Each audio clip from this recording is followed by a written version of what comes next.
गालियां यहाँ पे दी गई है बाबा साहब को। एक सरदार सुनिए, अरे जब बाबा साहब का फोटो ही नहीं लगाना है तो ये चमार अधिवेशन क्यों चला है? क्या बाबा साहब ने चमारों के लिए कुछ ना किया था? तो जब हम चमार होने पे गर्व कर सकते हैं हाँ तो जी। फिर हमें हिंदू होने पे भी गर्व करना चाहिए। तो हिंदू तो है ही ना।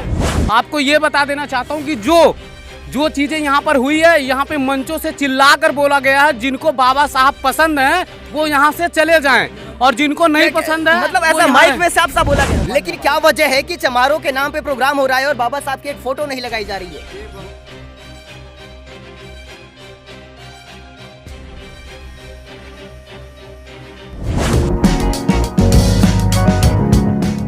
नमस्कार, मेरा नाम है अरुण गौतम और आप देखना शुरू कर चुके हैं धाका टीवी।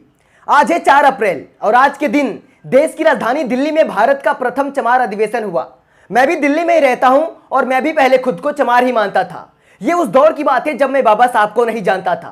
तो मैं भी वहां पर दिल्ली के लाल कटोरा स्टेडियम में प्रोग्राम कवर करने के उद्देश्य से उस प्रोग्राम में पहुंचा। लेकिन वहां जाने के बाद मुझे पता चला कि जिस नाम से प्रोग्राम को आयोजित किया जा रहा है, प्रथम चमार अधिवेशन के नाम से लोगों को बुलाया जा रहा है, लेकिन वहां पर मुझे जाने के बाद, लोगों से मिलने के बाद और उस प्रोग्राम के मैनेजमेंट को देखने के बाद यही पता चला कि ये प्रोग्राम चमारों का नहीं बल्कि गांधी के हरिजनों का प्रोग्राम था। ऐसा मुझे इसलिए लगा कि कोई भी देश का ऐसा चमार ना होगा जो बाबा साहब को ना मानता होगा और बाबा साहब के विचारों में आस्था ना रखता होगा। सारे चमार लोग बाबा साहब को मानते हैं, रविदास जी को भी मानते हैं, बुद्ध को भी मानते हैं, कबीर जी को भी मानते हैं, लेकिन वहां पर जो प्राणी लोग थे वो सिर्फ और सिर्फ रविदास जी में आस्था रखते हैं। उन्हें बाकी किसी भी महापुरुषों से कोई मतलब नहीं है। वो लोग खुद को हिंदू होने पर गर्व करते हैं। ताजुब की बात आपको बता दें कि उस प्रोग्राम में जो दर्शक आए थे, उन्हीं दर्शकों में से किसी एक दर्शक ने सवाल किया कि यहां पर जब चमारों के नाम से यह प्रोग्राम आयोजित किया जा रहा है तो फिर यहां पर बाबा साहब की एक भी तस्वीर देखने को क्यों नहीं मिली? वहां पर उस प्रोग्राम में या उस प्रोग्राम में जो बैनर लगे थे वहां पर कहीं पे भी बाबा साहब की कोई भी तस्वीर नहीं लगी थी। इस पर दर्शकों में से किसी ने ऐसा सवाल किया तो फिर उस मंच से आयोजकों में से किसी एक आयोजक ने उठकर बोला कि अगर जिसे बाबा साहब पसंद है वो बाहर जा सकते हैं, आपको प्रोग्राम में नहीं रहना है तो आप बाहर निकल जाइए। अगर उस व्यक्ति को यह बात बुरी लगी होती और वो अकेला गया होता तो कोई बात नहीं होती, लेकिन उस व्यक्ति के साथ उसकी ऐसी बातें सुनकर कि जिसे एक प्रोग्राम ये पसंद नहीं है वो बाहर चला जाए, ये उसकी बातें सुनकर उस व्यक्ति के साथ वहां पर एक बड़ी भीड़ उसके साथ बाहर निकल गई। फिर मजबूरी में उन लोगों को अपनी नाक रगड़कर माफी मांगनी पड़ी और बाहर से बाबा साहब की एक छोटी सी तस्वीर लाकर वहां पर लगाना पड़ा। लेकिन आप देख सकते हैं कि बैनर में पीछे कहीं पे भी बाबा साहब की तस्वीर नहीं है। वहीं पर जगजीवन राम की बड़ी तस्वीर है लेकिन वहां पर बाबा साहब की तस्वीर नहीं है।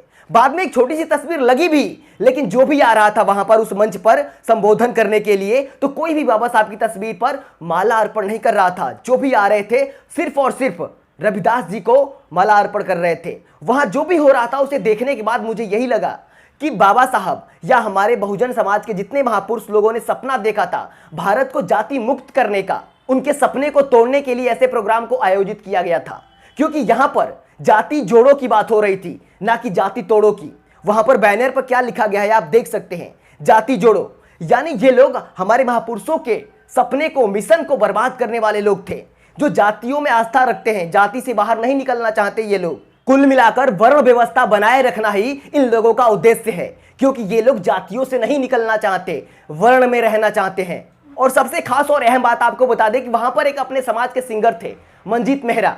जब वो बाबा साहब के नाम लेकर गाना गाना शुरू किए तो वहां पर उन्हें किस तरह से रोका गया वो आप देखिए पहले वीडियो में। उनको गाना गाने नहीं दिया जा रहा था बाबा साहब के नाम पर। किस तरह से मंजीत मेहरा को बाबा साहब के नाम पर गाना गाने से रोका जा रहा है यहाँ पर, तो आप समझ सकते हैं और अंदाजा लगा सकते हैं कि यहाँ पर इस प्रोग्राम को आयोजित करने वाले लोग कौन होंगे। भले ही इस प्रोग्राम का नाम दिया गया था प्रथम चमार अधिवेशन, लेकिन वहां पर एक भी चमार मौजूद नहीं थे। वहां पर जो लोग भी थे वो सभी के सभी गांधी के हरिजन थे, जो खुद को हरिजन होने पर खुशी महसूस और गर्व महसूस करते हैं। क्योंकि जो बाबा साहब को मानने वाले लोग थे, जो रविदास जी के विचारों को मानने जानने वाले लोग थे, वो सभी लोग वहां से पहले ही उठ के चले गए थे। नमस्कार, मेरा नाम है अरुण गौतम और इस वक्त मौजूद है हम दिल्ली में। दिल्ली के ताल कटोरा स्टेडियम है जहां पर प्रथम चमार अधिवेशन हो रहा है, जिसके नीचे लिखा गया है जाति जोड़ो, चमार संस्कृति बचाओ। हमारे बहुजन महापुरुषों ने कहा था कि जाति छोड़ो, लेकिन यहाँ पर लिखा गया है जाति जोड़ो। इस बात में आप क्या समझते हैं, जाति जोड़ो सही है या जाति छोड़ो सही है? यहाँ तो हमारे जैसे 3-4 महीने से ये मेहनत कर रहे थे चमार प्रथम चमार अधिवेशन विश्व में पहली बार ये चीज़ देख के बड़ी खुशी हुई थी कि हमारा समाज जुड़ रहा है, हमारा समाज इकट्ठा हो रहा है। लेकिन जब यहाँ आके हमने ये देखा तो यहाँ हमारे को कुछ और ही नजर आया। जिस मसीहा ने हमारे को इतनी मेहनत करके, उनने इतने संघर्ष करके हमारे को यहाँ तक पहुँचाया, आज हम यहाँ खड़े होकर बोल रहे हैं, हम गर्व से कह सकते हैं हम चमार हैं। लेकिन जिस मसीहा ने ये मेहनत करके हमारे को सिलेक्ट कराया, उसका तो यहाँ कोई नाम निशान ही नहीं मिला। और उनसे जो यहाँ के जो पदाधिकारी हैं उनसे बात की तो उनने कहा कि हम उसका बाबा साहब का नाम ही नहीं लेंगे, उनका कुछ फोटो ही नहीं लगाएंगे। अरे जब बाबा साहब का फोटो ही नहीं लगाना है तो ये चमार अधिवेशन क्यों चला है? यहाँ की नीम क्यों रखी, फिर क्यों ये पार्टिसिपेट किया, क्यों इतने भाइयों को परेशान किया यहाँ बुला के?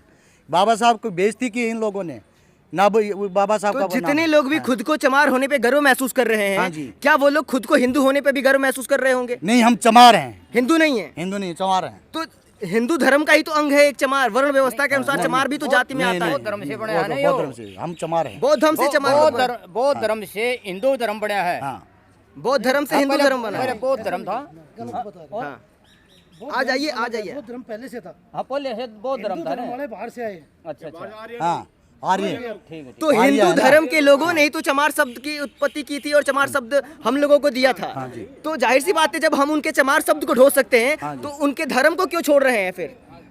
नहीं, छोड़ कहाँ रहे हैं? तो जब हम चमार होने पे गर्व कर सकते हैं तो फिर हमें हिंदू होने पे भी गर्व करना चाहिए। तो हिंदू तो है ही ना।